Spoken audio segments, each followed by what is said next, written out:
I respect that, Dad, but I'm doing it anyway. I've already made my mind up. Before you turned pro, you eventually finally talked to your father.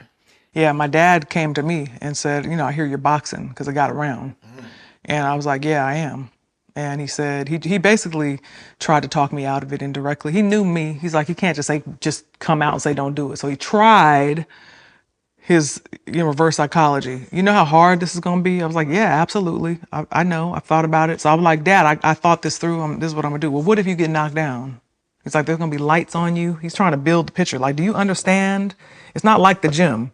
Like, the pressure that's going to be on you, you're going to be walking to the ring. There's going to be all these lights. My dad was good at, like, painting a picture of scenes. And your last name? Yes, all that. And I said, I know. He's like, what you going to do if you get knocked down? I was like, I'm going to get back up just like you did. So he was just like, and I could see his hands starting to shake and him getting really upset. And he just was, I don't want you to do it. And he said, it's not for you. It's not for women. It's a man's sport. Wow. And I don't support it. Wow. And I kind of expected he was going to say that. Yeah. And I just said, I respect that, Dad, but I'm doing it anyway. I've already made my mind up. You don't have to support it.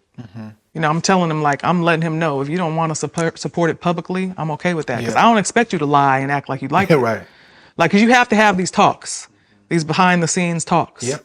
And I'm having this talk with the greatest of all time, who just told me, don't fight. It's not for you. As a fighter, I'm listening to that, not just as my dad. And he's telling me as his daughter, I don't want you to do it.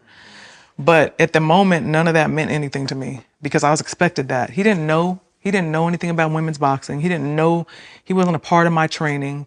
But none of that mattered. He didn't want to see me get hurt. I'm his baby girl. It's understandable why he said all of that. And he did come back to me and apologize. At a certain point, he said, I was wrong. I apologize. Really? Yeah. And we cried and we hugged. Oh, that's beautiful. He said, I was wrong. You can fight. And he started crying. He's like, you move like me and you jab like me. Yeah.